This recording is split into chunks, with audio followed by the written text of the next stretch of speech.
This episode is produced with support from DBT Wellcome Trust India Alliance. Welcome to the Nature India podcast. I am Subhra Priyadarshini.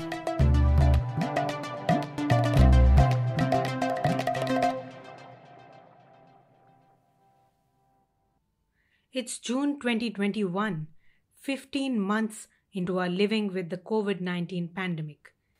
In many parts of the world, the pandemic continues to rage on.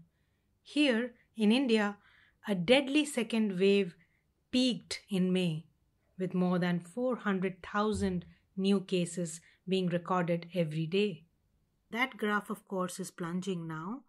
Through the pandemic, India has reported nearly 350,000 people dead and millions more infected. The recent surge in coronavirus cases has overwhelmed the country's healthcare system. It has alarmed researchers, policymakers, and of course the general public. As losses mount, scientists are trying their best to understand the variants now circulating in India. The World Health Organization recently renamed the variants of the novel coronavirus to Greek letters for simplicity and to remove any stigma that might be attached to naming them with their country of origin.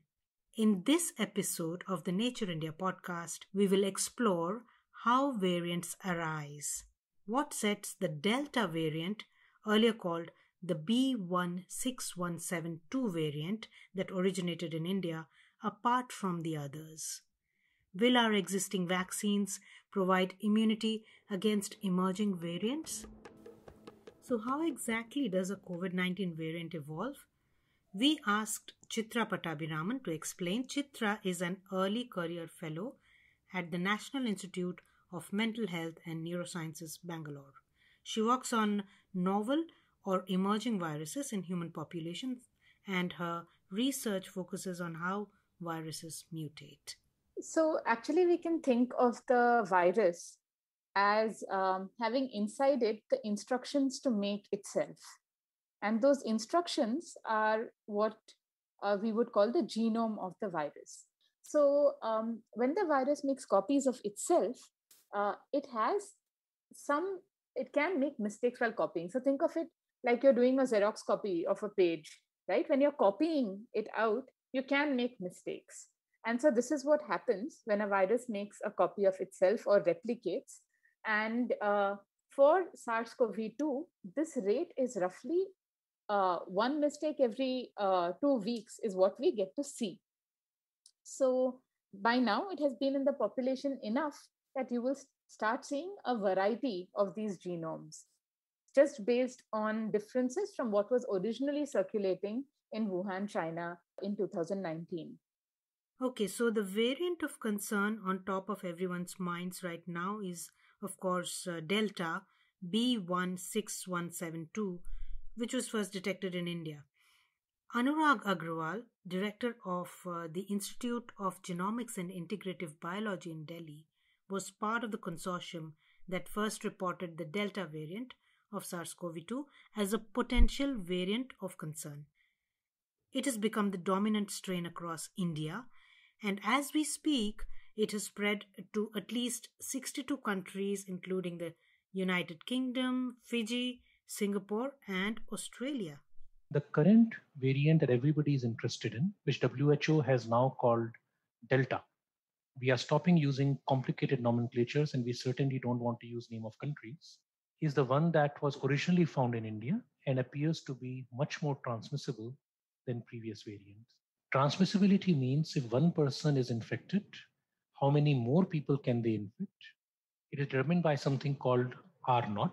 So what we can say is that the new variants infect about half to one more person compared to the original ones. Now it sounds like a small amount, but because it's an exponential growth, anything with an effect of half more or one more person can lead to a large increase at the rate at which an outbreak spreads. While we don't know what are the factors that make them emerge, it is probably just the fact that so many people are infected.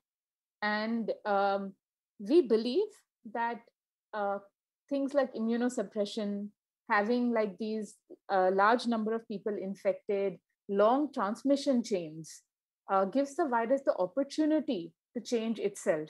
And some of those changes are advantageous. And then you will start seeing those take over the population.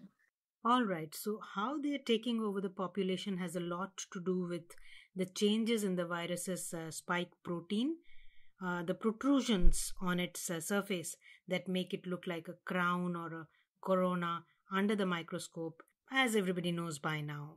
Last month, my colleagues Benjamin Thompson and John Pickrell produced an episode of CoronaPod on the variants in India.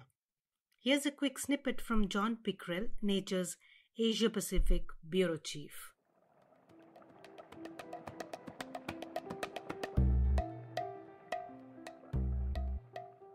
The virus is constantly evolving and new variants are appearing in different places. Some of these variants pose kind of a new threat, and other mutations and changes in the viral genome are relatively benign.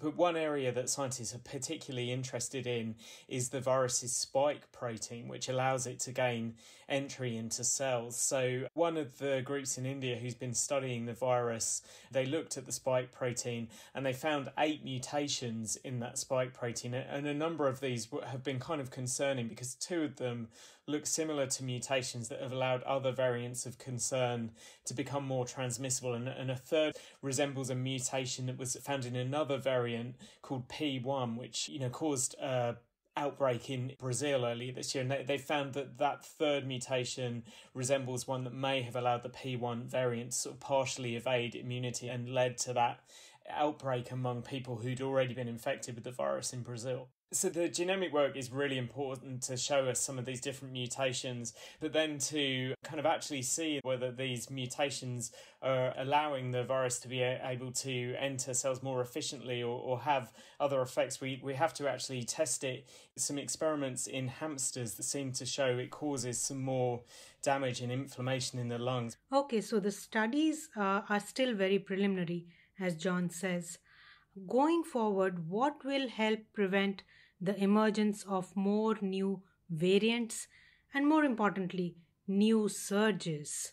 Everyone, of course, rightly so, is asking the question, when is the third wave of coronavirus infections expected in India? The primary mechanism of preventing new variants is preventing infection.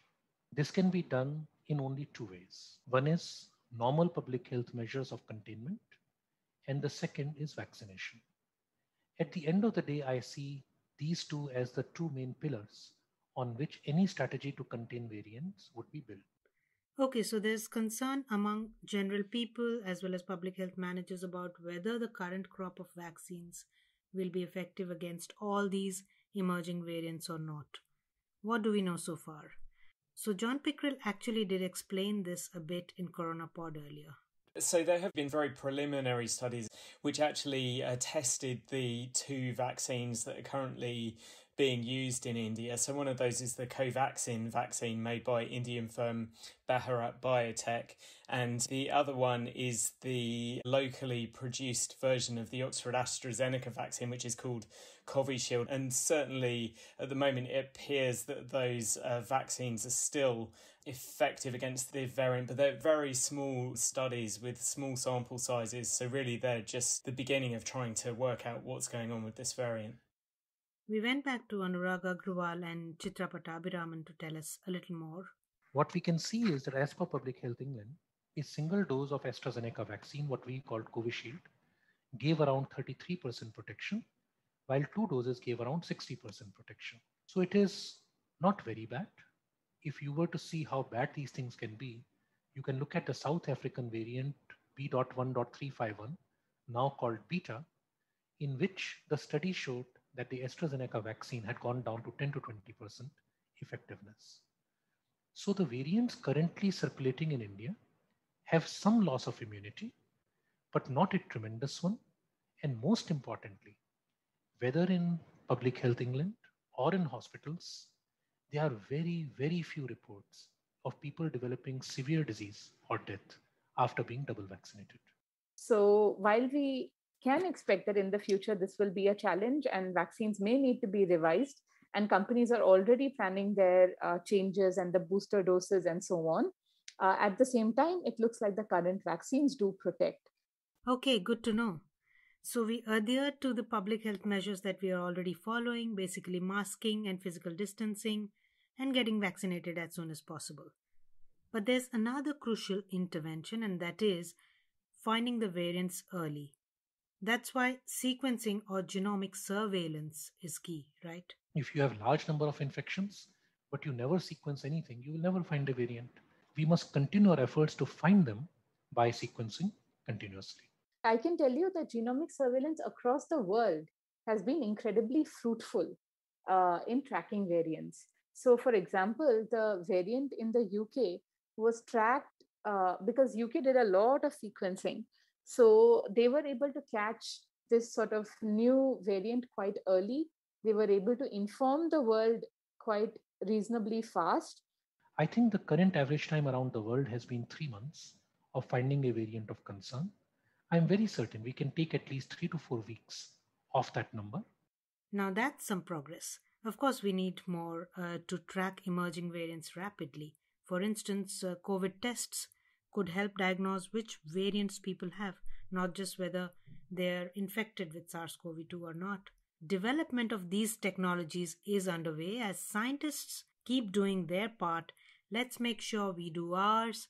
Stay masked, stay physically distanced, and if we can, please let's get vaccinated.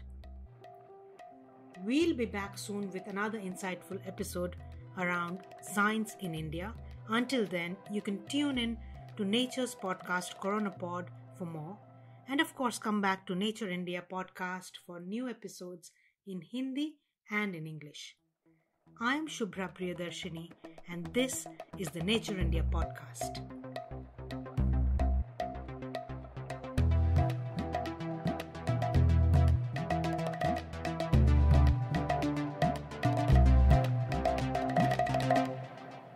Thanks to the DBT Wellcome Trust India Alliance for their support in producing this episode.